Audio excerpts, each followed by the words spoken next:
কুমিল্লা জেলায় মাছ উৎপাদনে ব্যাপক সফলতা পেয়েছেন চাষিরা। জেলার চাহিদা মিটিয়ে অন্য জেলায়ও যাচ্ছে এখানকার মাছ। মৎস্য কর্মকর্তারা বলছেন, বছরে এ জেলা থেকে মাছ উৎপাদন হচ্ছে ১,৯৫,০০০ মেট্রিক টন। চাহিদার তুলনায় দ্বিগুণ মাছ উৎপাদন হয়। আমাদের চাহিদা হলো ৯৪,০০০ মেট্রিক টন, আর উৎপাদন এটা ১,৯৫,০০০ মেট্রিক টন উৎপাদন হয়। কুমিল্লায় মেঘনা, গোমতী, তিতাস, ডাকাতিয়া সহ ছোট বড় প্রায় ৩১টি নদী ও ৩৫০'রও বেশি খালবিলে চাষ হচ্ছে মাছ। এছাড়া প্রায় ৩,০০০ বাণিজ্যিক খামার আছে এখানে। মাছ চাষ করে অনেক বেকার যুবকই হয়েছেন স্বাবলম্বী।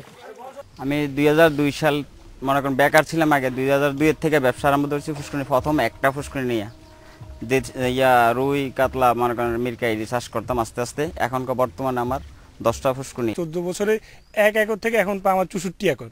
নিজের উপজেলা ছাড়িয়ে এখন ফেনী জেলা প্লাস নোয়াখালী জেলা, ওখানে আমার মাছের খামার আছে। দেশীয় যেসব মাছ প্রায় বিলুপ্তির পথে, তেমন মাছও চাষ করছেন তারা।